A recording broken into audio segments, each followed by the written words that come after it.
दिनैनि हाबाफारिनि सोमोन्दै दिनै गलाघाट जिल्ला दुलाराय बर' फरायसा आफादा थांनाय 27 जानुवारि तारिखआव जालांनाय जे बिटिआर एकर्ड दा बेनि सायावनो दिनै मोननै आयदाखौ लानानै सावरायनाय जादों। मोनसेया जाबाय बिटिआर एकर्ड आरो बेनि मावफुंनाय दफाफोरखौ, आरो मोनसेया बे एकर्डजोंनो फैफानाय मोनसे दफा 5.1 बेखौनो लानानै दिनै सावरायनाय जादों।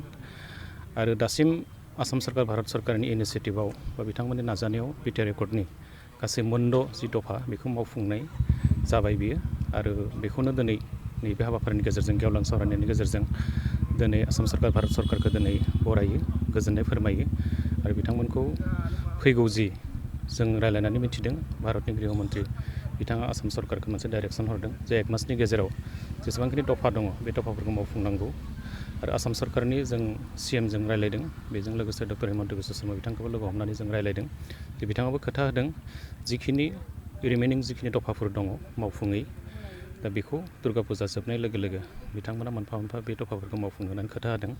आरो बेनि थाखायनो जों गासै बर' हारिया दा बिटिआर एकर्डनि दफाफोरखौ मावफुंजानायखौ नुनानै जों गोजोनदों।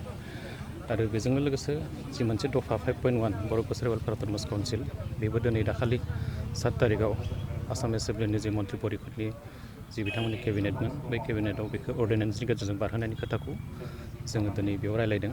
आरो आसाम सरकारखौ धन्यबाद होदों जे बर' कसारि वेलफेयार अट'नमास काउन्सिला गभर्नरनि सिगनेसार मोननाय लोगो लोगो बा गेजेट नटिफिकेसन ओंखारनाय लोगो लोगो बियो आबुं महर मोनसिगोन। आरो बेजोंनो जोङो बिटिआरनि बाहेरायाव रायजो जानाय गासै 10 लाखनिबो बारा बर' सुबुङा राजखान्थियारि मोन्थाइखौ मोननो थांसिगोन।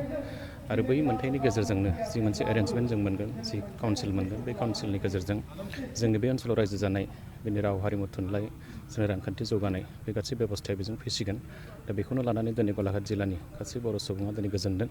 आरो बे हाबाफारियाव गलाघाट जिल्लानि गासै माहारियारि आफाद, बर' थुनलाइखौ लाफानानै बर' आइजो अनसाय आफाद, बर' हारिमु आफाद, बेजों लोगोसे धोरोमारि गौथुमफोर आरो दुलाराय बर' फरायसा आफादनि गासै जिल्लानि सिङाव थानाय दखरा आफादफ्रा बेयाव बाहागो लादों। आरो बेयाव मोनसे बाथ्राखौबो दिनै सावरायनाय जादों जे मोनसे दफा बेयाव दङ, जों मोनखो 6.3 जेसेबांखि भेन्सार स्कुल दङ बिटिआरनि सिङाव आरो बिटिआरनि बाहेरायाव, दा बिनि बागैबो दिनै भेन्सार स्कुलनि टिचारफ्रा बेयाव फैदों। आरो बिथांमोना दिनै गोलाव सम सार्भिस होबोदों, माने बर' बिजोंखौ फोथांनांगौनि थाखाय बा गुबुन गुबुन बिजोङाव फोरोंगिरिनि महरै बिथांमोना दिनै गोलाव सम 20 बोसोर बिथांमोना टाइमखौ होबोदों।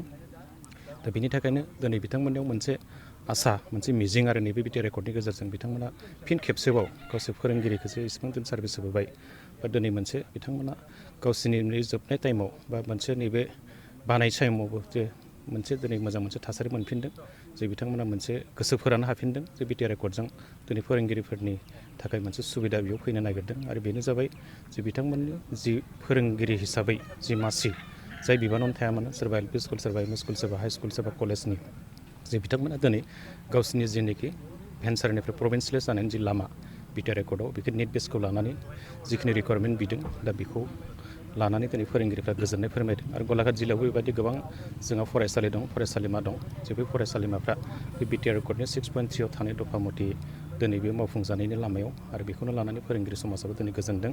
आरो दुलाराय बर' फरायसा आफादनि आफादगिरि दिपेन बर' बिथांजों फोरोंगिरि समाजा दिनै रायज्लायदों, गोजोननाय फोरमायदों। आरो बिथांखौ दिनै आफादगिरि जानायनि उनाव गिबि खेबनि बिथाङा गलाघाट जिल्लायाव फैदों, आरो बे हिसाबै बिथांमोना बरायदों। आरो बे गासै हाबाफारियाव राहा लामा लानो थाखाय गलाघाट जिल्लानि फोरोंगिरि समाजा बिथांखौ माने दायित्व होदों।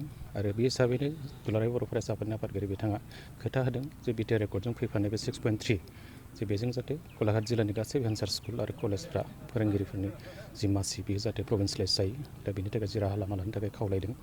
दा दिनैनि हाबाफारिनि गेजेरजों बे गासै बाथ्राफ्रा दिनै बेरखांदों गेवलां सावरायनायनि गेजेरजों।